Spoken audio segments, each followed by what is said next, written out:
নমস্কার। আপনারা দেখছেন চ্যানেল এবিসি। আমি বিজয় আর প্রত্যেক দিনকার মতো আপনাদের সামনে উপস্থিত হয়ে গেছি। আজ আমি আপনাদের সঙ্গে এখন আলোচনা করব আপনার সন্তানের শিক্ষাক্ষেত্রে বাস্তুর ভূমিকা কি আছে এবং আপনার সন্তান কোন স্থানে বসে পড়াশুনো করবে, কোন দিকে মুখ করে পড়াশুনো করবে এবং কোন স্থানে কোন রঙের ব্যবহার আপনারা করলে আপনার সন্তানের ক্ষেত্রে দেখতে পাবেন যে তার শিক্ষাক্ষেত্রে মনোযোগিতা বৃদ্ধি পাচ্ছে এবং সমস্যাগুলো অনেকাংশে দ্রুত দূর হচ্ছে। সেই সম্পর্কে আপনাদের সাথে এখন আমি বিস্তারিতভাবে প্র্যাকটিক্যালি আলোচনা করার চেষ্টা করব। দেখুন, আপনার সন্তানের পড়াশুনোয় অমনোযোগিতা তৈরি হচ্ছে এমন ক্ষেত্রে মাথায় রাখতে হবে আপনার সন্তান কোথায় বসে পড়াশুনো করছে, এটি অত্যন্ত বিশেষ গুরুত্বপূর্ণ। দেখুন, আপনারা স্ক্রিনে একটি টেবিল দেখতে পাচ্ছেন এবং স্ক্রিনে টেবিলের মধ্যে সমস্ত দিকগুলি এবং দিশাগুলি মার্ক করা আছে বাংলাতে এবং ইংরেজিতে। আপনার সন্তান মূলত কোথায় বসলে তার মনোযোগিতা অত্যন্ত বাড়বে, এটা আপনাদের প্রথম জানা দরকার। কারণ তার শিক্ষাক্ষেত্রে প্রথম যেটা দরকার তা হচ্ছে কনসেন্ট্রেশন। কনসেন্ট্রেশনের ক্ষেত্রে সবসময়ের জন্য কিন্তু আপনারা অনেকেই ভুল ভেবে থাকেন যে উত্তর পূর্ব কোণায় পড়ার ঘর, এমনটি কিন্তু কখনো নয়। সর্বদা মাথায় রাখতে হবে আপনার গৃহে আপনার পুরো টোটাল বাস্তু যেটি রয়েছে সেই বাস্তুর যে উত্তর পূর্ব যে জোনটি রয়েছে এই উত্তর পূর্ব জোনটি যেন কোনোভাবেই ভারী না থাকে। এই স্থানে কোনো রকম সিঁড়ি নেই, এই স্থানটিতে কোনো রকম ভাবে আগুনের কোনো জিনিস নেই। অর্থাৎ অনেক সময় হয়ে যায় কি এরকম, এই স্থানটিতে আপনারা রান্না বান্না করছেন বা অগ্নির কোনো উৎপাদক কোনো জিনিস রাখছেন, এই স্থানটিতে কিন্তু কখনোই রান্না বান্না করা যাবে না বা অতিরিক্ত আগুনের ব্যবহার নর্থ ইস্ট কর্নারে করা যাবে না, অর্থাৎ উত্তর পূর্ব কোণায়। এই জোনটি মূলত যেটি করে আমাদের আমাদের আইডিয়াকে আমাদের মধ্যে আনতে সাহায্য করে। অর্থাৎ আমরা শিক্ষার ক্ষেত্রে যে সমস্ত কনসেন্ট্রেশন লেভেলগুলো পাই সেটা কিন্তু পাই উত্তর পূর্ব কোণা থেকে। অর্থাৎ এখান থেকে কিন্তু আমরা সোর্সটা পাচ্ছি। কিন্তু মেইনলি আমাদের ক্ষেত্রে মাথায় রাখতে হবে এই জোনটি যদি কোনোভাবে ভারী হয়ে যাচ্ছে, অর্থাৎ উত্তর পূর্ব কোণা যদি কোনোভাবে ভারী হয়ে যাচ্ছে এবং এই জোনটিতে কোনোভাবে আগুন জ্বলছে, তাহলে কিন্তু আপনার সন্তানের মধ্যে তার মাইন্ড ডিস্টার্ব দেখতে পাবেন, কনসেন্ট্রেশন লেভেল কম হতে দেখতে পাবেন এবং মুখ্যত সমস্যা যেটা হবে সেটা হচ্ছে তার মন পড়াশোনাতেই বলুন বা যে কোনো কাজের ক্ষেত্রেই বলুন কোনোভাবে কিন্তু স্থির থাকবে না। তাহলে এই জোনটি আপনাদের সন্তানের ক্ষেত্রে অত্যন্ত গুরুত্বপূর্ণ। আসবো 2 নম্বর।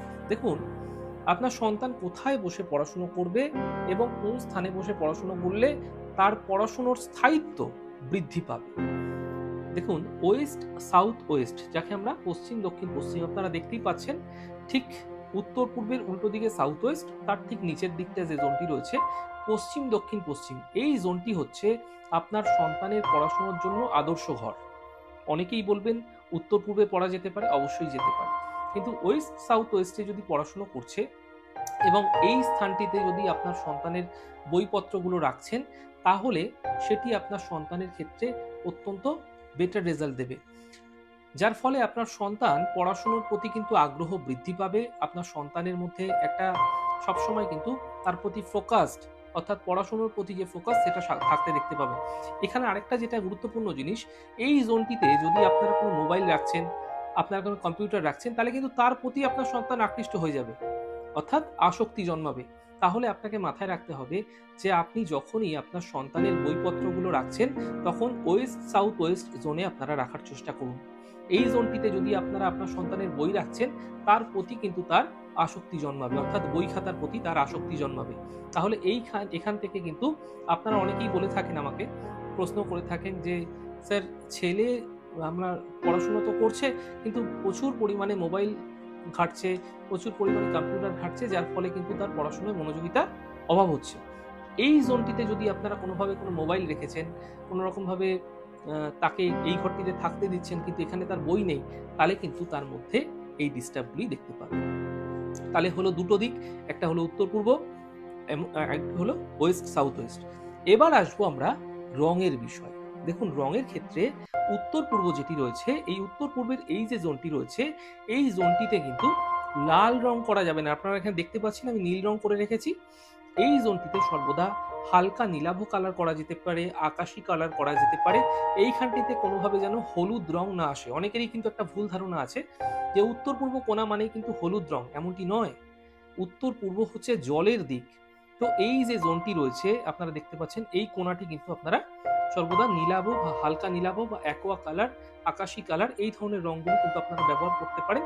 এতে মানসিক শান্তির প্রবাহ কিন্তু বৃদ্ধি পাবে।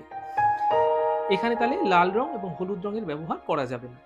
আসবো ওয়েস্ট সাউথ ওয়েস্ট, অর্থাৎ পশ্চিম দক্ষিণ পশ্চিম যে জোনটি রয়েছে, এই জোনটিতে কিন্তু আপনারা কোনোভাবে সাদা কালার করতে পারেন। এই জোনটিতে আপনারা অন্য কোনো কালার করবেন না, পুরোটাই হোয়াইট রাখুন। এই জোনটি আপনার সন্তানের ক্ষেত্রে অনেক বেশি সাপোর্টিং হবে। এই স্থানটি লাল রং, হলুদ রং, সবুজ রং এবং নীল রঙের ব্যবহার কোনোভাবেই করা উচিত নয়। এতে তার মাইন্ড ডিস্টার্ব হবে এবং তার সাথে সাথে তার যে শিক্ষার প্রতি একাগ্রতা, কনসেন্ট্রেশন লেভেল, সেটাও কিন্তু কম হতে দেখা যাবে। তাহলে রঙের বিষয়গুলো আলোচনা করলাম। এবার আসবো আপনার সন্তান কোন দিকে মুখ করে পড়াশোনা করবে। দেখুন, যখনই আপনার সন্তান পশ্চিম দক্ষিণ পশ্চিম কোণায় বসছে, তাহলে আপনার সন্তানের মুখ থাকছে পূর্ব দিকে, অথবা আপনার সন্তানের মুখ থাকছে উত্তর পূর্ব দিকে, অথবা আপনার সন্তানের মুখ থাকছে উত্তর দিকে। তাহলে বুঝতেই পারছেন এই জোনটিতে আপনার সন্তানের পড়ার ঘর করুন এবং এইখানে আপনারা সন্তানকে এমনভাবে বসাবেন তার মুখ যেন পূর্বে, উত্তর পূর্বে অথবা উত্তরে, এই এই এইটুকুর মধ্যেই যেন থাকে। এদিকে আপনাদের কিন্তু বিশেষ খেয়াল রাখা উচিত। এইবার দেখুন, আপনার সন্তান যেখানে পড়তে বসছে, যেখানটা আপনার সন্তান বসছে, তার পেছনে যেন যে দেয়ালটি থাকবে সেটি যেন একটু শক্তপোক্ত দেওয়াল থাকে। তার পেছনে যেন কোনো রকমভাবে জানালা না থাকে এবং তার পেছনে যেন কোনোভাবে খালি জায়গা, অনেক বেশি জায়গা না থাকে। সে যেখানে পড়তে বসছে তার পড়তে বসার সামনে যেখানটা সে বই খাতা রেখে পড়ছে, সেটি যেন কাঠের টেবিল হয়, অত্যন্ত ভালো হয়। যদি একান্তই কাঠের টেবিল না হচ্ছে তাতেও চলে যাবে, কিন্তু মাথায় রাখতে হবে এইখানটি কাঠের টেবিল হলে বেশি ভালো হতে পারে। তার সাথে সাথে আপনার সন্তানের ক্ষেত্রে এক্ষেত্রে মাথায় রাখতে হবে যে সন্তানের দিক দিশাগুলি যেন ঠিক থাকে, অর্থাৎ পূর্ব দিকে না বসে সে যদি এই জোনটিতেই সে বসছে, এই ঘরটিতেই সে থাকছে, কিন্তু তার ফেসিংটা রয়েছে পশ্চিমে, তার ফেসিংটা রয়েছে দক্ষিণে, তার ফেসিংটা রয়েছে উত্তর পশ্চিমে, তাহলে কিন্তু এটি সম্পূর্ণ নেগেটিভ হতে পারে। তাহলে আপনারা বুঝতে পারলেন, আপনার সন্তানের ক্ষেত্রে কনসেন্ট্রেশন লেভেল বাড়ানোর জন্য, আপনার সন্তানের শিক্ষা ক্ষেত্রে মনোযোগিতা বাড়ানোর জন্য এবং পড়াশোনার প্রতি আগ্রহ বাড়ানোর জন্য আমরা সহজাতভাবে কি করতে পারি। এ তো গেল সহজ বিষয়। এবার আমরা দেখব যে আপনার ছেলে নতুন কোনো রিসার্চ ওরিয়েন্টেড পড়াশোনা করছে, সেক্ষেত্রে এই দক্ষিণ পূর্ব কোণা অর্থাৎ সাউথ ইস্ট কর্নারের কিন্তু প্রয়োগ করতে হবে। দক্ষিণ পূর্ব কোণা আগুনের কোণা এবং অগ্নি আমাদের বিজ্ঞানের উন্নতির দিকগুলি নির্দেশ করে থাকে। তাই সাউথ ইস্ট কর্নারে তার একটি ঘর করাই যেতে পারে যদি আপনার সন্তান কোনো রিসার্চ ওরিয়েন্টেড ওয়ার্ক করছে। তো তাহলে আপনারা বুঝতেই পারছেন বাস্তুতে অনেক বিষয়গুলো দেখার রয়েছে এবং অনেক বিষয়গুলোর গুরুত্ব বিশেষভাবে রয়েছে।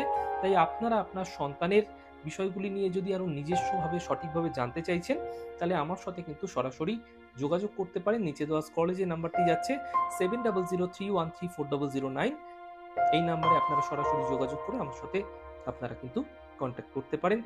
তাহলে আজ আমি আপনাদের সাথে এখন আলোচনা করলাম বাস্তুর গুরুত্বপূর্ণ কিছু বিষয়, যা শিক্ষার্থীদের জন্য আপনার সন্তানরা কোথায় বসে পড়াশোনা করবে, কি রঙের ব্যবহার কোথায় করবেন, তার সমস্ত কিছুই আমি এই এপিসোডে আপনাদের সাথে আলোচনা করলাম। আমাদের ছোট ছোট আলোচনাগুলো যদি আপনাদের ভালো লেগে থাকে, সেক্ষেত্রে লাইক করতে, কমেন্ট করতে, সাবস্ক্রাইব এবং শেয়ার করতে বন্ধুদের সাথে ভুলবেন না।